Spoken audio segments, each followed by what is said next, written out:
Well, good evening and welcome to the Man Cave. Jeff Lamb here. We got a good show for you tonight. 3 really strong comics in the house, and we've got a pretty nice little crowd here. Anybody out there? Yeah, I'd say we got a nice crowd tonight. We got a good house. All right, ladies and gentlemen, she's the winner of several comedy competitions, and she's an audience favorite. Hang on, let me get that going right there. She's the winner of several competitions, audience favorite. Kate has been seen all over the place. Let me just grab this. Performing stand-up on the Canadian Broadcast Channel. She's opened for Dave Attell, Kevin Nealon, and Kevin Pollak, and Thea Vidal. So let's put your hands together, everybody. It's Kate Brindle. Yeah.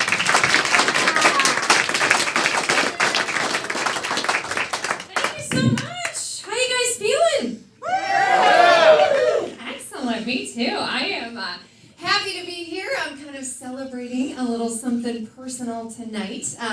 3 years ago, this month, I just had my first baby. So, yeah. Nice. All right. Thank you, 6 of you, for giving a shit. Okay. No, I did. She was born on March 14th, and I've been thinking back to the day she was born because it was like the happiest, most exciting day because that was the day I could start drinking again. Just kidding, I never stopped. We had a hard time naming her though. We couldn't agree on a name. We're at the hospital. Our daughter still doesn't have a name. So I called my best friend from high school. She goes, here's what you do. Just name the baby after where she was conceived, because that's what she did. Like, her daughter's name's Brooklyn. She was conceived in New York. I was like, okay, that's cute. I mean, I can't do that. Like, I cannot name my child Walmart parking lots. What do you use for a middle name? Camaro bucket seats? Like, a little awkward.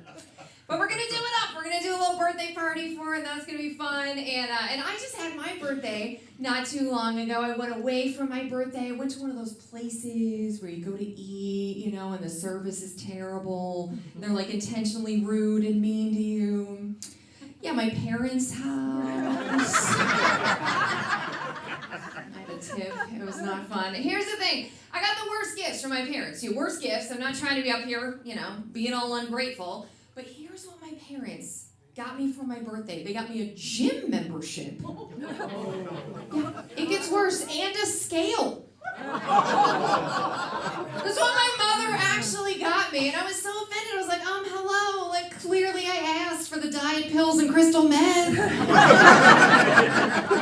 I'm not losing weight the old-fashioned way, I'll tell you that. Well, I do. I love celebrations. I love holidays. I'm excited because my favorite holiday coming up next week, St. Patrick's Day. I'm so excited. Yeah, right? I love it. I'm excited, but I do think St. Patrick's Day, it has one tradition that's a little weird. People want to pinch you if you're not wearing green, and it's never anybody good, right?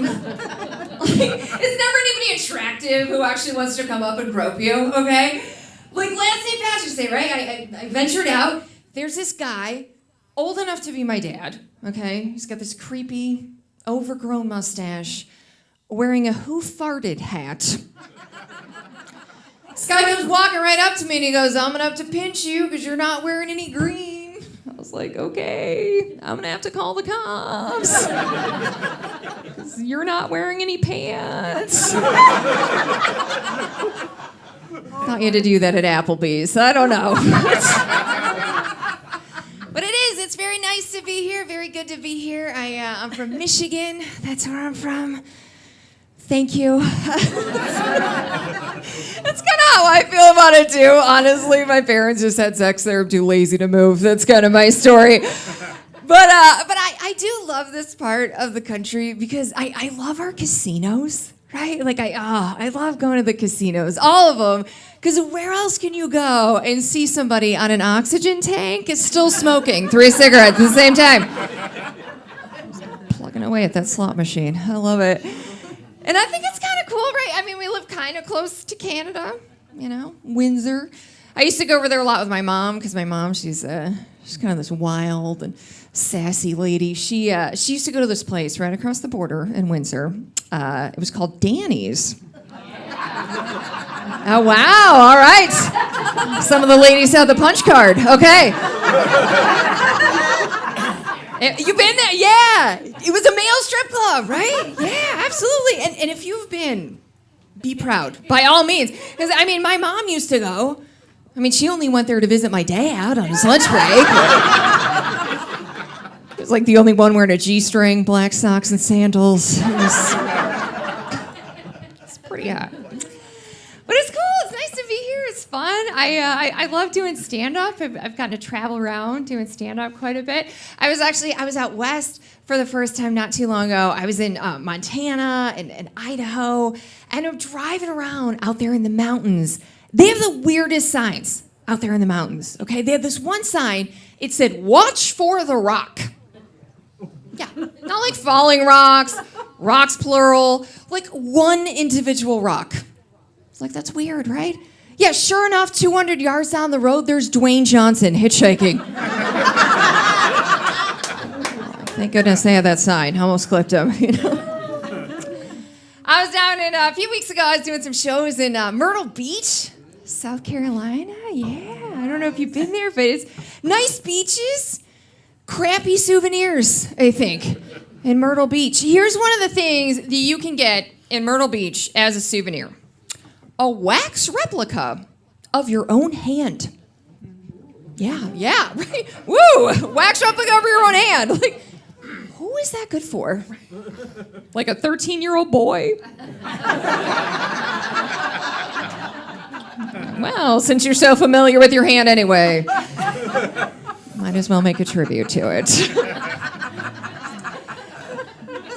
But I love doing stand-up. We appreciate you guys coming out on a Thursday. I love it. I've gotten to meet a lot of really cool people doing stand-up. Couple weird ones. I was doing this one show not too long ago. After the show, there's this short guy comes walking right up to me and he goes, "Hey, you're a tall drink of water."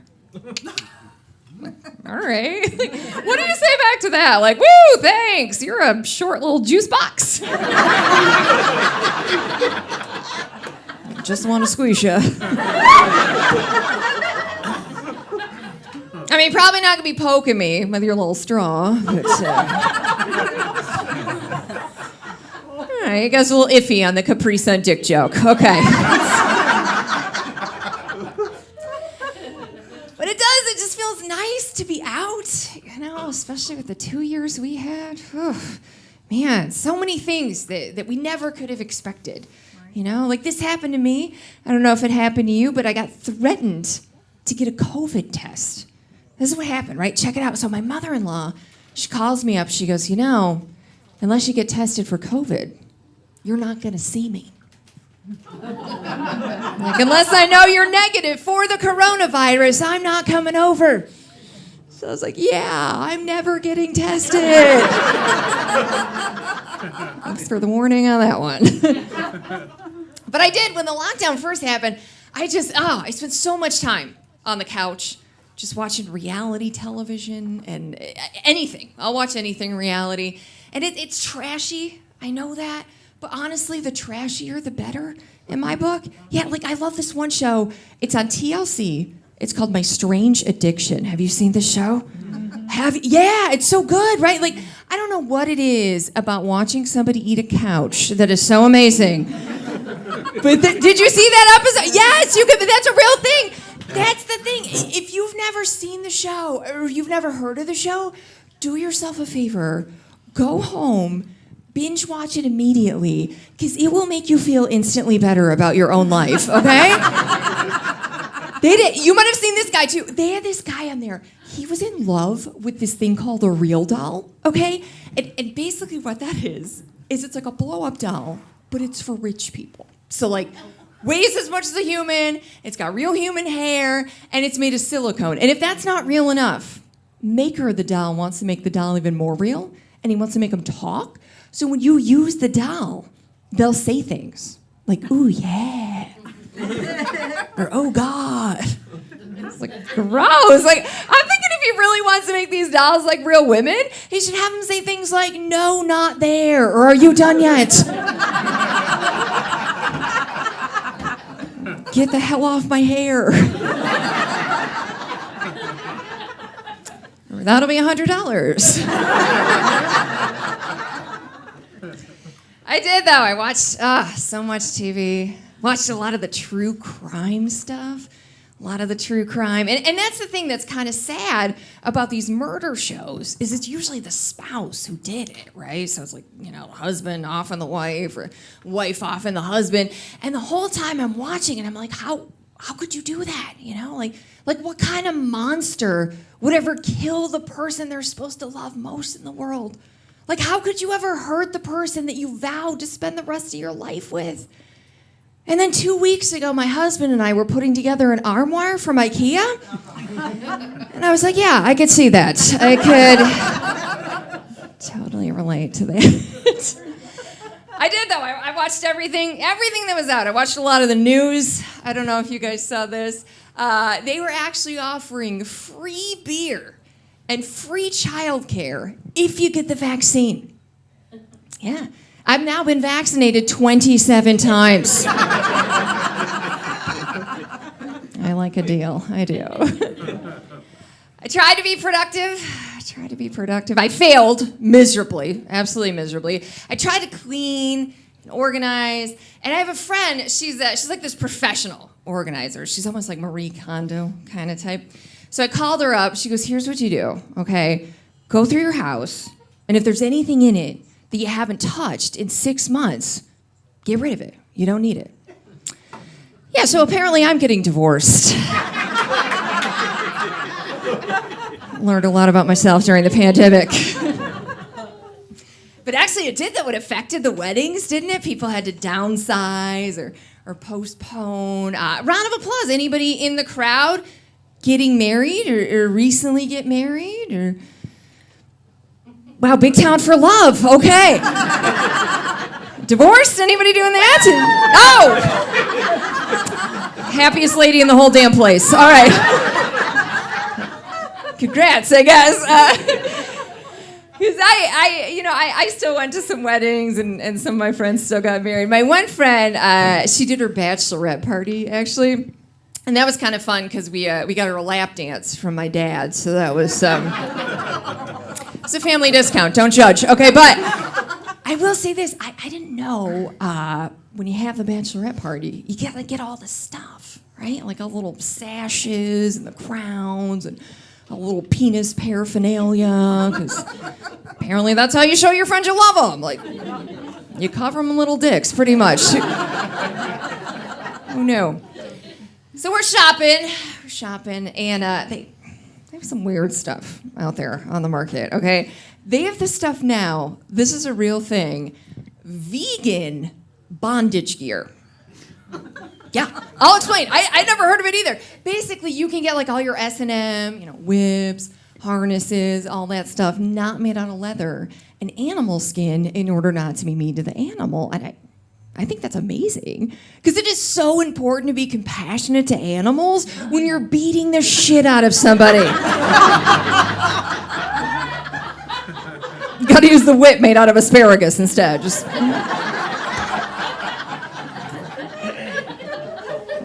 50 Shades of Tofu, right there. My one friend, though, her party, it was kind of lame. Here's what she made us do at her bachelorette party. She loves the movie Twilight, the original, like the one most people stopped liking in middle school, okay? But it's her favorite. She thinks it's the most romantic movie ever made, reminds her of her fiance, all that stuff. So at the party, she made us watch the movie, and if that wasn't bad enough, after the movie, we all had to go around in a circle, and we all had to say which team we were on. Team Edward or Team Jacob. And it got to my turn, and I was just like, neither. Like, I'm on Team Twilight is really unrealistic. Because here's the thing. I mean, okay, I can believe a vampire might exist. Maybe. Maybe even a werewolf. I'm pretty open-minded. But a high school boy who's going to stick around with a girl for over a year when she's not putting out? Not buying that, sorry. Not in Michigan. I don't think so. Slutty state, the mitten.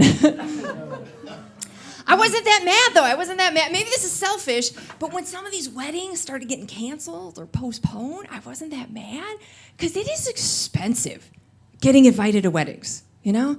Like, I get the invitation in the mail. I'm like, great. I'm glad you found happiness. Why does that mean I got to buy you crap? Because my friend, I mean, they don't do that for me anymore when I found happiness. This is not fair, okay? Like, I'll be honest with you guys. 5 years ago, Carbondale, Illinois, I talked my way out of a DUI. That was the happiest day of my life, you guys. Nobody got me a crock pot, all right? No justice in this world. But I'm joking around, though. I'm joking around. I'm glad all my friends, you know, we're all settled down, married. And I'm glad for it because I was terrible at dating. Like, terrible. I had to make a list of all the things that I was looking for in a guy to date. And if there's single people in the crowd tonight, I'm going to share with you my list and hopefully, you know, can, I don't know, give you some pointers or something. So if you guys want, let me know. You know, we can interact here. Let me know if it was reasonable, okay? So here is my list. Everything that I was looking for in a guy to date. Let me know what you think, okay? So here we go. Number 1, must have a day planner. What do you think? Reasonable? No? All right. Day planner, phone, something to indicate employment, pretty much. That's what I was looking for. Okay. What about this one? What about this one? Number 2, must not have an STD. Some of you guys are shaking your heads like that should have been number 1, actually. Okay, noted. All right. So day planner, no STD. Yeah, and that was it. That was a whole list. And I am happy to report to you guys tonight, I have finally settled down with somebody who meets half that criteria. He's got a day planner, pretty much. No, I'm kidding around. But while we're on the subject, round of applause. Do we have single people in the crowd tonight? Single people? Oh, okay. Oh, all right. Ladies' night out, huh? Yeah. You guys want to do some Jaeger bombs? Watch Lifetime together after the show? Or... All right. And what about my married folks? Married folks, where are you guys married folks? Oh, bottle that enthusiasm, you guys. All right. You're so excited, yes. And what about the rest of you who didn't clap? Just kind of screwing each other? Is that kind of what's... Maybe I don't know. I don't judge because I think the pandemic, I think love was hard during the pandemic. I do. No matter what your status is, single, married, anywhere in between, you know. Like I had a bad Valentine's Day. I don't know about you guys. Bad Valentine's Day. I got the worst gifts. Again, not trying to be ungrateful, but here's what I got for Valentine's Day. I got a pair of fuzzy pajamas, complete with feeties and buttons on the ass. Yeah, that's an awkward gift to get from your boss. It was a family business. It was a little weird. I'll tell you one last thing, and then I'm going to get out of here. You guys are going to enjoy the rest of your show and have a great time. We all had things that we missed during the pandemic, you know. And one of the things that I missed was just traveling and just driving around, meeting new people, because I used to drive a lot for comedy. And one of the things that I love to do when I'm driving is I love to look at the bumper stickers people have, because you see some weird ones out there, right? Like, I got to tell you, the weirdest one I've ever seen in my life happened not too far away, driving down I-75 near Toledo, all right? Past this little gym, somebody actually had this bumper sticker. Here's what it said, and I quote, "Better a blowjob than no job." And I'm driving by, I was like, are you serious? Like, take that off your minivan. Doesn't match the car seats. All right, you guys, my name's Kate Brindle. You've been a ton of fun. Thank you so much for having me. How about that, huh? How about Kate? Good job. Thank you so much. Thank you. Very, very good stuff. So let me ask you, have you got any upcoming gigs where we might wander in and see you? I do. I have a show tomorrow. Actually, it's a place called Uncle Lyle's in Dundee, Michigan. So not Not too far of a hike from here, but that's tomorrow. And then the day after that, I'll go to Grand Haven, Michigan, where I'm performing there. My sister lives in Grand Haven. I'll make a phone call. Tell her to come out. Yeah, yes. that'll double your crowd. Yeah, right. She's got probably. she's got a lot of friends. I'm just saying.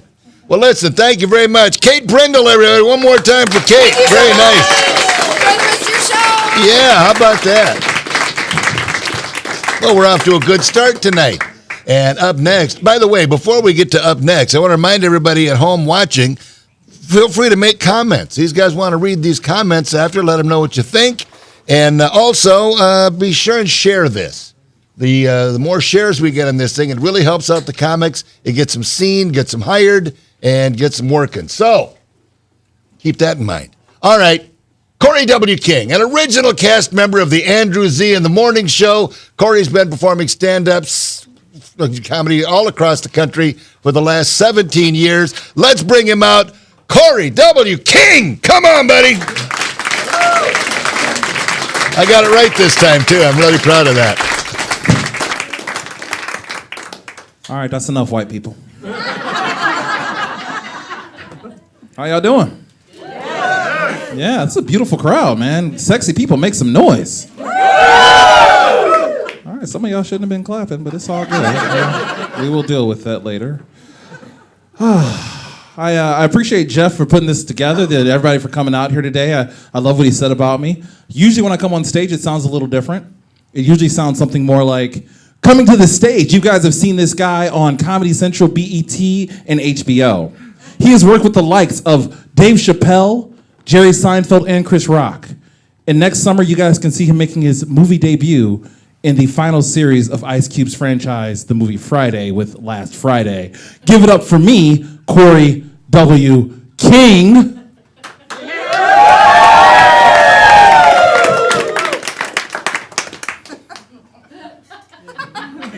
It'd be great if any of that was true. Like, I couldn't come up here with my real credentials, you know? You see them arguing in the line at Subway. Your Uber driver later this evening, Corey W. King. I am actually happy to be here. I've done a lot of really bad shows in my day. I actually once did a show for what I thought was a children's charity. Turned out to be a show for a kid on a baseball team that the charity was for, and that kid had cancer. And it got worse because the kid actually died the day before the show, and no one thought to cancel the comedian. Yeah. The grandfather's actually giving a eulogy, and they have a projector projecting this kid's memories. This little Timmy playing baseball, little Timmy driving a car for the first time, little Timmy catching a fish. And then the grandfather's like, anyway, I'm gonna really miss my fishing buddy, and not a dry eye in that house. Anyway, here's some comedian. Yeah, the worst part was they never turned off the projector. So the entire time, I'm just standing there, and little dead Timmy's just being displayed on my face, on my body, as I'm trying to tell jokes and getting this crowd in order, which does not work. The crowd really turned on me when I typically talk to the audience. And I usually say, are there any parents here? And that time I said, are there any parents here? Oh, wait, no, not you two, which did not go over well. So when I say I'm happy to be here, I'm really happy to be here. I'm also happy to be here because I'm not at home right now, and at home I have 6 children. I have 6 children, 2 sets of twins. All 6 kids are only 4 years apart from youngest to oldest. And I have 8th grade girl twins. Yeah, I know. No one ever told you that 8th grade girls are the worst people on the entire planet? Like, evil, and disgusting and gross. The other day, one of them was coming out of the bathroom. I thought I was joking when I said, did you even wipe? And she's just like, ugh! Yeah, I'm dealing with that level of gross. My twins are pretty, which sucks.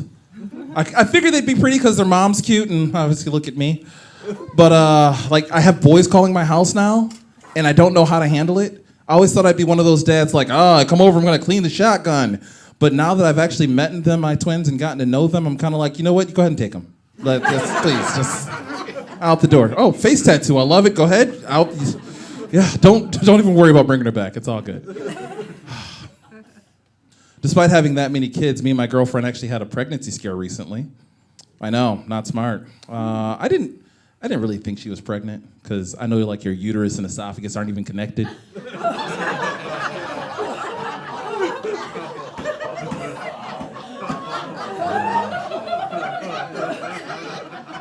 I told her we can try again the same position next month, though. We're gonna get it one of these times.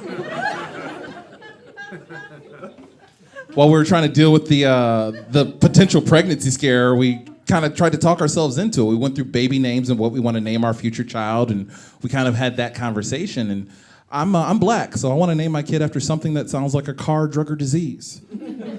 You guys know the names I'm talking about: Portia, Mercedes, Lucretia, Cialis, Viagra, Chlamydia.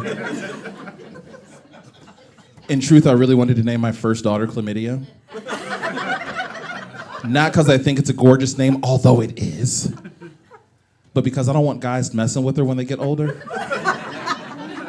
Like my man, would you talk to a girl named Chlamydia? Exactly. Why did you have to think about it? Like, he's just like, look, they make a pill for that. Like, it's just a little itchy. That's cool. I wouldn't talk to a girl named Chlamydia or her sister Gonorrhea. So that's just how I do it. My girlfriend, again, with the pregnancy scare, she started looking at clothes, and she actually bought clothes and brought them home for a baby that never once was. But she got them from Kohl's, and she told me that they were on sale. And I said, well, how much did you spend? And I'm not sure how Kohl's math works. Men in this audience, do your wives shop at Kohl's? Yep. Yeah, all right. Have they ever given a straight answer for how much money they spend at Kohl's? No, it's always, well, I saved.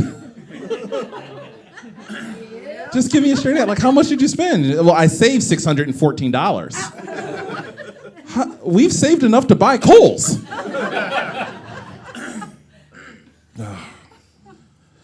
I know I look gorgeous today. This is actually a result of not having any clothes that fit. So you have to wear an outfit you bought for a daddy-daughter dance you thought was 75 pounds ago. Because this was the only thing in my closet that fit when I decided to come here today. Which is humbling. Especially since last year, me and my girlfriend together, we lost 114 pounds. All last year, yeah. She lost 130 on her own. But we're a team, so. In order to lose the weight, we actually joined one of those gyms, like the giant global mega gyms. If you guys have ever been one of these things, on your first day you sign up, they give you a personal trainer, and this personal trainer goes through your fitness goals. My personal trainer came to me and he's like, "Okay, what do you want to do in life? Do you want to run a marathon? Do you want to bench press your body weight? Do you want to be able to do 100 pull-ups? What do you want to do?" I'm thinking, I just want to lose enough weight to where my nipple stops moving in a circle when I brush my teeth in the morning. Oh God, that's why that up and down motion was created, I'm sure.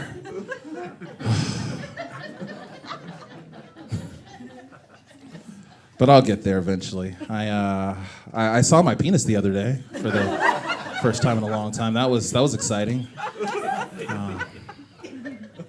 I had to take a picture from. It wasn't natural. I didn't look down. No, that doesn't happen yet, but it's still there.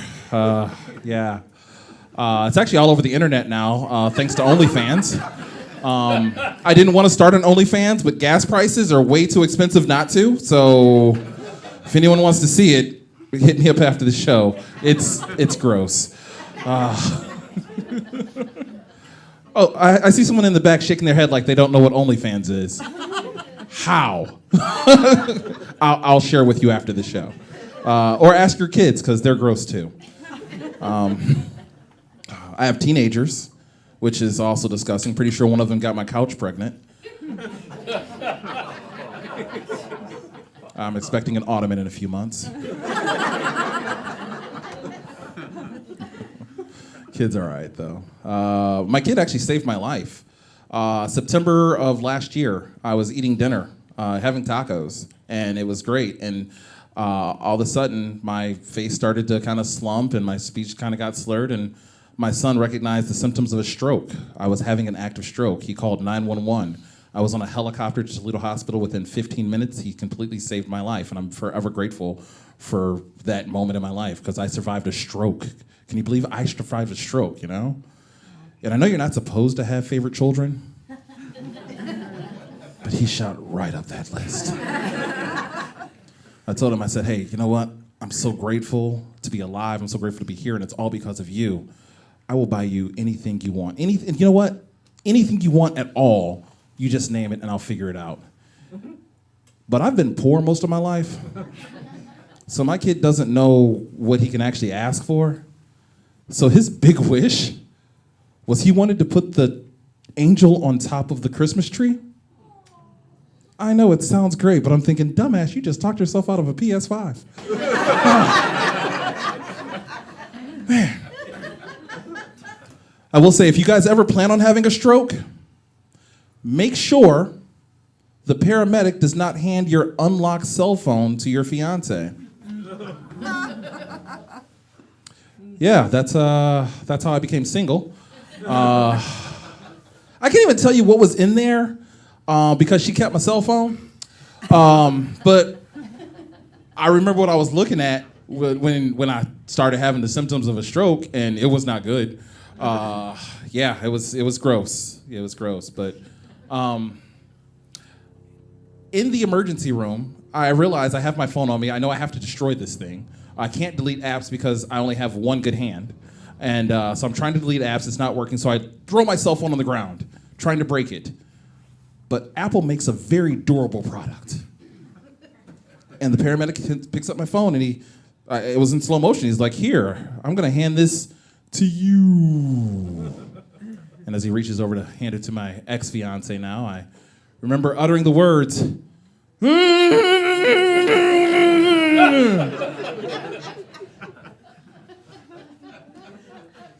but he didn't speak stroke. Yeah, so again, just be careful if you ever plan on having a severe medical emergency which can impale you, because she kicked me out the house and I was homeless for 3 months, which also sucked. But you know the best part about being homeless? No bills. You know? I wouldn't have been complaining about gas prices back then because I lived in my car and had no rent, so it was great. But I have a house now, thankfully. West Elm. No, that sucks. Stop. Yeah. Yeah, I'm actually from Wasion. I know I look like this, so you guys are confused, but yeah, Wasion, home of corn, cows, and a black guy. So you know it's true. We have our mall, Walmart. I don't know what happened to the giant cow we used to have back in the day, Sterlina. You guys, yeah, that was fun. But no, it's Wasion does suck. Let's not try to glamorize this. We should actually have a sign out there that says, "Welcome to Wasion, gateway to Pettisville."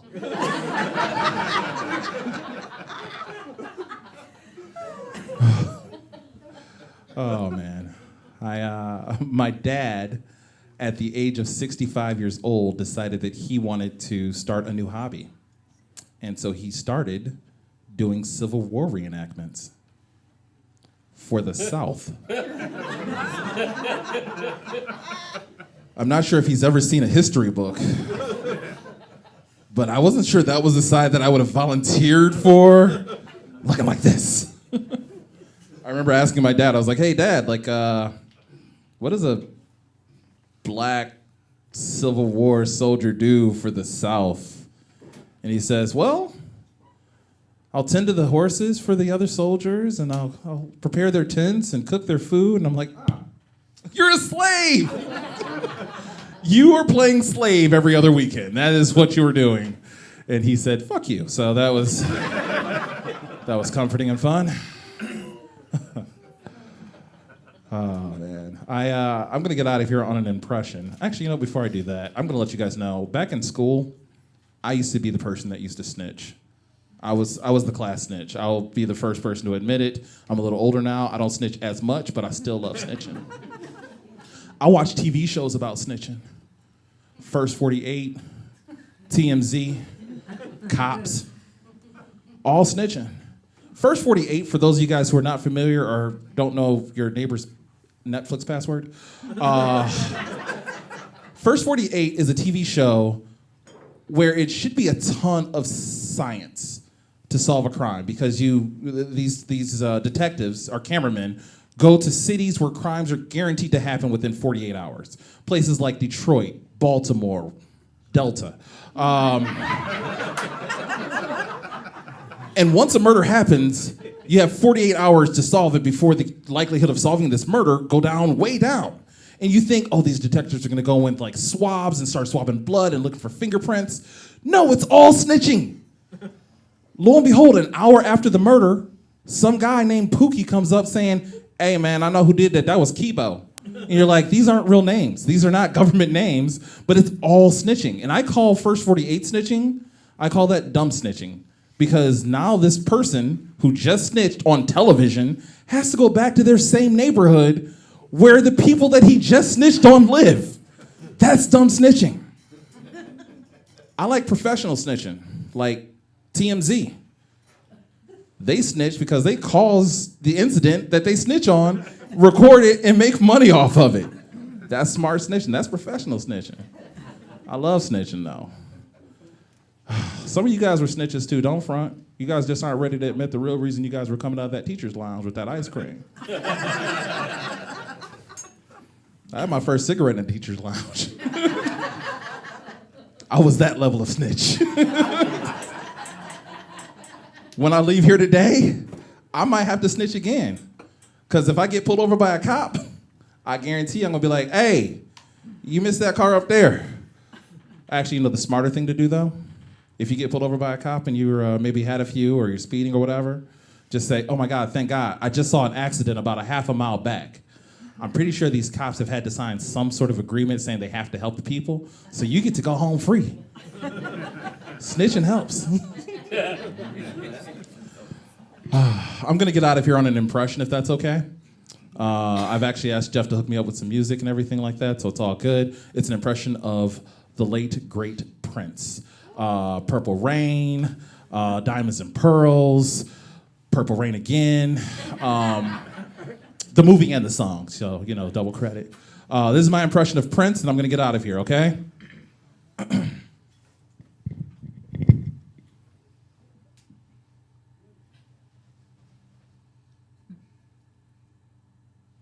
He's dead.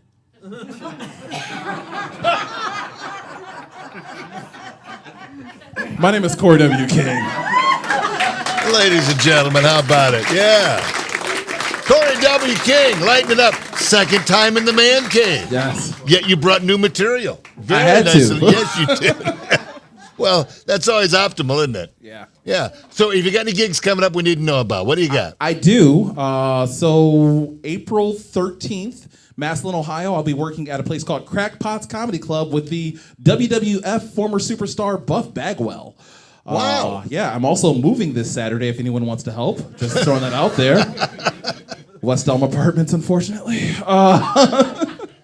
Yeah, that's what I got coming up is April 13th in Massillon, Ohio. I may have to help you because I couldn't think of anything fast enough to get out of it. Damn. And you have a truck. Shh. Other people will know that now. Thank you. I'll be the moving boy. All right, ladies and gentlemen, Corey W. King on the Man Cave. Yeah. Beautiful. Looking for your comments. Keep them coming. We're enjoying the comments we're getting. Keep them coming in. This next guy, Kevin Zeoli. If you can't laugh at yourself, stare harder in the mirror. See, that's his mantra right there. Hailing from Detroit with a strong knack for improv. You've seen the highly energy comedy on Comedy Central and NBC. His high-energy, edgy material has been proven funny in clubs across the country for more than 25 years. Ladies and gentlemen, let's bring him on out. Holy smokes, Kevin Zeoli. Here he comes. evening, everybody. Give it up for Jeff one more time. Come on, he puts all this together. He's a great guy. Perfect guy. Oh, you guys, this is great. A nice crowd in the room. That's great. Back in 2018, BC. That's before COVID. Thank you. Yes. And now we're in what? 2022, and that's AD, which is after Delta. So yeah. Anyways, back in 2018, I was in a big theater in West Virginia. So it was like this, but it was a theater, and you could laugh at my pain on that. That's fine. But it's West Virginia, so I figured I'd be a little creative. So this is what I do. I kick open the door of the stage. I run on. I'm like, hey, West Virginia, 4 million people, only 2 last names. Right? Right. Because I'm thinking they'll never do the math. They'll never do the math, right? And this big guy up front stands up and he goes, hey, buddy. He goes, you don't know shit about the South. You don't know shit about the South. And I said to him, like, you know what, Cooter? I don't know shit about the South. But I said, I do believe the South must have been built on an auto body shop. And he's like, why is that? I go, because every conversation down here, you're either fixing or wrecking to do something down there. Am I right? You folks heard it. There'd be one guy be like, I'm fixing to go to the store. His buddy's like, I reckon I'll go with you. But it was funny because I got on stage. I was talking about immigration. I know that's a very sensitive issue here in America. But it's immigration. You guys know what I'm talking about? Or maybe you guys don't know what I'm talking about. It's like white people, more white people, more white people. It's like, let's start the meeting or whatever. We're close to Swanton. We can do that. But yeah, so I'm talking about immigration. Here's where I stand. I think if you come to this country, if you're here legally, God bless you. You're part of the team. Welcome aboard. That's how America was built. Now, I also believe this, and if you guys believe this, I want you to clap. If you don't believe it, don't clap. That's also the beauty of our country. I think if you come to this country, learn the language is all I'm saying. Yeah, just learn the language and, okay, that's fine. And I'm not preaching, folks, I'm not. Listen, if I go to Spain, I learn Spanish. If I go to France, I learn French. If I go down south, I learn hillbilly. I do. They didn't take to that too nicely, man. That guy got a little pissed after that, so. But it was funny because after the show, I'm in West Virginia. It's kind of a sort of outside the theater. There's a little farming community. So this guy comes up to me. He's like, "Hey, man, it's my bachelor party." He goes, "You want to go to a strip club? We're going to a strip club." I go, "I'm stuck in a farming community in West Virginia." I'm like, "Hell yeah, I'm going to the strip club, right?" So you guys, I go to the strip club. I walk in. There is a pregnant stripper on stage. Well, yeah, I don't think I know that guy's laughing, but listen, I'm not doing the story any justice. She's not slightly pregnant. She's like full-term pregnancy, right? Yeah. So later on, I'm getting a lap dance from her, right? And that was fine. She only charged me for one. I was like, so you guys, I'm getting a lap dance from her, and her water breaks. Her water breaks. I know. I don't even know how to react to this. I'm so stupid. I'm like, are you a squirter? Like, I don't know. It's kind of like a gusher at that point. I was like, so yeah, women get together. Yeah, it's been good. I raised my daughter on my own. Should tell you a little bit about me. Single dad, raised my daughter on my own. Brought her up through all the schools and on into college. So, and thanks for the applause. No, hold it back. No, that's okay. No, and you know what's great? Being a guy raising a girl, you got to be very careful, and especially when you're little. I'm not good at figuring things out, but I know, like in road rage situations. Has anybody here in road? I'm sure you've all had road rage. I was not good with the road rage because if a guy would get a little too close for a little too long, I would get upset. I would be so upset. I have my 5-year-old daughter in the car. As soon as the guy come around, we both look over. I'm flipping him off. I look over, my 5-year-old daughter's flipping him off with me. And of course, as a guy, I'm like, honey, you can't do that. And she's like, what did we do? I go, we just wished him a happy day, right? Not a good guy answer, but a quick, stupid guy answer, so it worked. And then you know what became effective? We started blowing kisses. And you guys should do that, because it really pisses off the road rage people. It does. And it's fun for the whole family. It is. Grandma and Grandpa like, back off, you know? So try and do it. That's what we did. We waited for the longest time. It didn't happen. I was like, just please somebody get a little too close for a little too long. And then finally, lo and behold, one day it happens. I got my daughter in the car. I go, yeah, I'm getting upset. I go, you ready? She goes, yeah. I go, you ready? She goes, yeah. As soon as the guy comes along, we both look over. We go, we blow him a kiss. I go, now see, isn't that better? And she goes, yeah, he just wished us a happy day. I was like, that means he loved it. So my daughter, she came over during the COVID thing there and brought her new friend. Now I know this guy's not just going to be the new friend. If you're a father in here, you know what that potentially means. So I meet her new friend, and this is how he starts out. By the way, I like guys respectful. I was always taught be respectful to the elders and people that you meet, especially a girl's father. And so this is what he does. He's like, "Yo, Mr. Zeoli." Now my name is Zioli, but I'm gonna let that one slide, right? So he goes, "Yo, Mr. Zeoli, I'm Christian." I'm like, "I'm Baptist." I don't know. Right? And then I find out later that was his name, Christian. I'm like, man, you should lead with that shit. Come on. And now I see this poor kid trying to relate to me. And I see him look over. He's like, "Yo, Mr. Zeoli, what you think about Lil Wayne?" I'm like, "I like a downpour every once in a while." I like sprinkles. But then I just see this kid trying to relate, and you know what's funny? He told me this story, and I don't know anything about this. So if anybody asked me, I wouldn't do it. I wouldn't look it up. But he's like, "Yo, Mr. Zeoli, what you think about these kids doing these Tide Pods?" Now I did not look it up, so I don't know anything about it. But there was a time where kids were swallowing Tide Pods. Now I can't judge. I would be a hypocrite, and I see some folks in the room about my age, so you guys know. Back in the day, because when we were younger, I remember people used to pick up a toad and lick a toad's ass to get high. You remember that, weren't you, sir? Yes. You probably got toads right now somewhere, don't you? But no, I remember that? I didn't do it. I'm sure you didn't do it, but some people were doing that. Now, I'm going to tell you guys something. I don't know about the history of toads. I know nothing about the history of toads. But I was thinking, that must have been a pretty good time to be a toad right there, man. I mean, really, I'd be spread eagle on a lily pad, like, come and get some, you know.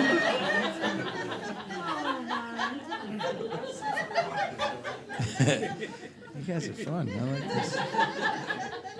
Yeah, so I don't know if anybody did anything cool over the break there, if you picked up a guitar or learned something or read a book or anything like that. What I did when the whole COVID thing happened, I quit smoking. So that's what I did. Yeah, so very proud of it. Thank you. Thank you. And are there any smokers out there tonight? Clap. Well, that guy's not even clapping. There you go. Yeah. That hurt, didn't it? You were like... No, keep smoking if you smoke. I quit for a lot of reasons. Let me give you this. So if you guys go outside of the country and you think you can smoke indoors, you can't. You go to different countries, you'll have to smoke outside, same as before. So that's one of the reasons I quit. And the second reason I quit, which I think was the bigger reason, was I was up to 4 packs a day. Yeah. I'm not kidding you. I would pack the bong, I would smoke it, I would pack a bong, I'd smoke it. I'd be like... I was running out of water, people. And I don't condone it. I don't, because my agents are all over my butt. They're like, stop talking about it unless you support it. And I do kind of support it in this way. I think everyone in this country should smoke marijuana at least once. I do. I don't care if you're a governor, senator, priest. Obviously, I figure if you're going to judge me, then you better know a little bit about what you're talking about, right? Now, let's say in here in the room, is there anyone in here who never smoked marijuana? Raise your hand. 1, 2, 3, I got 5, 6 of you. That's great. 6 people in this room that have never smoked marijuana. Well, guess what? You're doing it tonight. That's right. We're going to do it tonight. Yes. We are going to sit you in the Scooby-Doo circle. That's where you're in a circular table. You're passing the joint around, listening to the ceiling fan. It's like, and it's on high.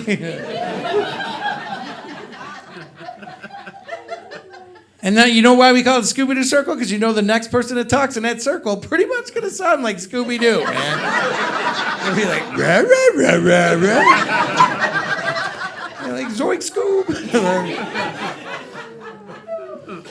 And here's what I encourage you. I encourage you to take the most intelligent friend you have and smoke marijuana with them. I mean, I want them super smart, because the smarter they are, the dumber they're going to get when they smoke weed. So find yourself a super smart person and smoke marijuana. As it stands, I have a very intelligent friend of mine. He actually works for NASA. Super nice guy, Asian American. His name is Wang. That's not the joke. And he's always making fun, because every time he gets high, he's always looking. He's always like, "You can't tell if I'm asleep or awake." You know, I'm like, "Wang, wake up." He's like, "I'll be ready to smoke again in 1 hour."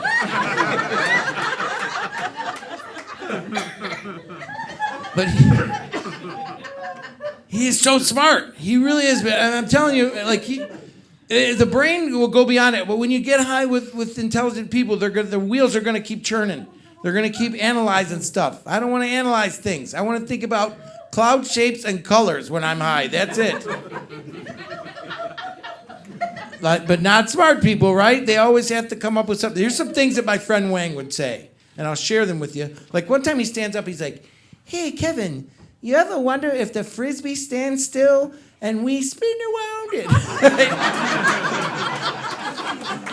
Right? Like, I would never think about that.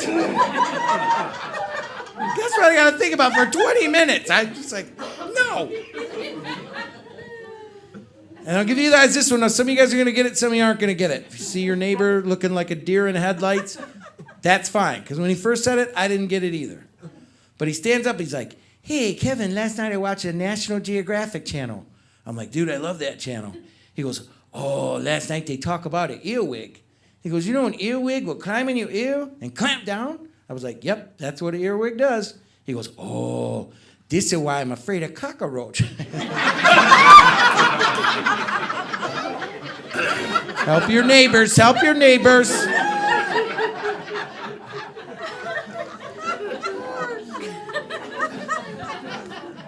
But I saved the best for last. Because he stands up one time and he's like, "Hey, Kevin, you ever go to a Chinese restaurant?" I'm like, "Yeah, man, I love Chinese." He's like, "You ever listen to the music?" It's like, meow, meow, meow, meow. He said, "That shit's coming from the kitchen." I was like,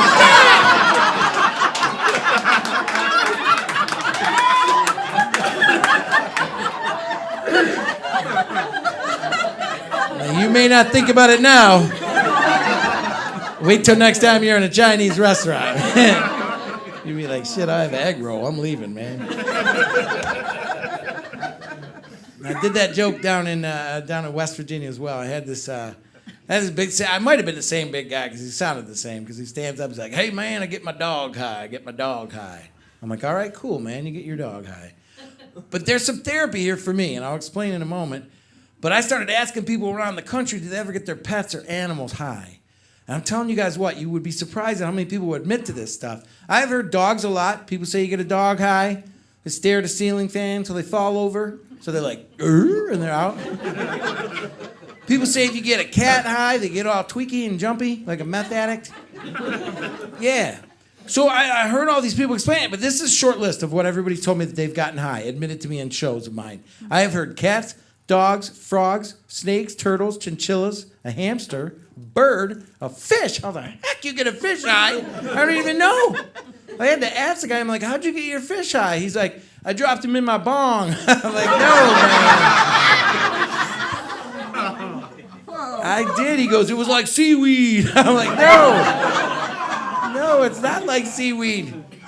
And then I asked him, I said, "How'd you know the fish was high?" He said he was swimming sideways. I'm like, "No, you killed that fish, man. You killed that fish." But I say all that to say all this. Now, here's my therapy, and this is why I bring it up. Because I actually got an animal high. I'm not proud of this. I don't encourage anybody to do it, but it was sort of an accident. It wasn't your normal domesticated animal. I got a deer high. I got a deer high. That's right. So for all you little deer hunters out there, don't think you can go, "Hey, little buddy." They won't stop. Because I can see one of you deer hunters doing it, man. I could see that. So here's the whole story, my friend. I'm walking through the woods and smoking a joint. I come out of the woods. Bam! There's a deer.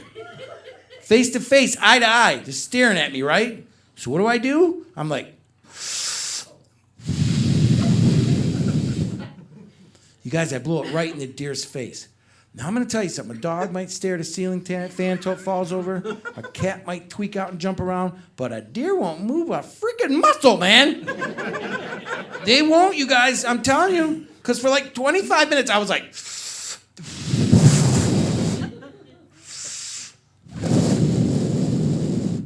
You guys didn't bat a freaking eyelash. And then I realized I was in my neighbor's yard. There was a statue. I was like, damn it!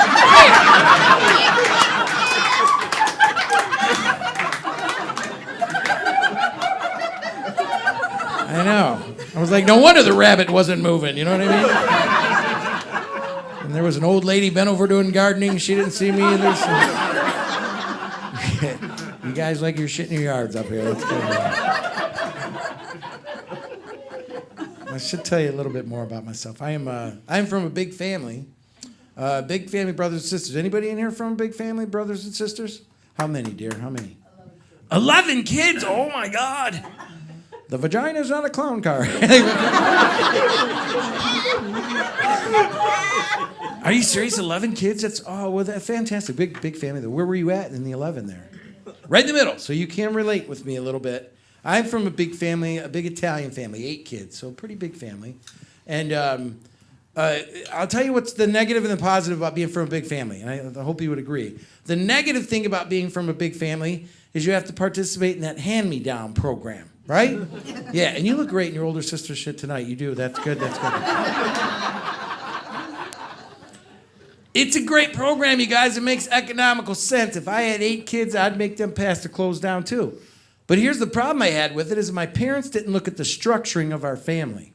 Because in my family, there were 8 kids. I had 5 older brothers, but I was right after 2 sisters. Oh, yeah. Ha-ha. You can only look so cool as a guy wearing a big yellow I Love Chachi t-shirt to high school. And a training bra for some reason. I don't know. But you know what I did? I learned some things. Like I learned when you're younger, like you probably remember when you're in the middle there, I remember you get a chance to see how the older kids get reprimanded for certain things. Like I will never forget when my father caught all 5 of my older brothers smoking cigarettes. Now my dad was a military drill sergeant father. He was an Army drill sergeant father. You know what my dad's remedy was to that? As soon as he caught them, he locked them all in the station wagon. He rolled up all the windows. He made them smoke a whole carton of cigarettes. Yes. And I saw that, and that's when I took up pot smoking. Yeah. I'm like, come on, Dad, time for another lesson. He's like, I'll get the Twinkies. I'll meet you in the car. Roll up the windows. And it's good to see we got married folks and we got single folks. I'd go through it and find out, but it looks like we got a lot of married folks in here, a few single folks. That's good. I was lucky enough that I was married, and now I'm single. And I'll be honest with you, I still carry a torch for my ex-wife, along with the rest of the villagers.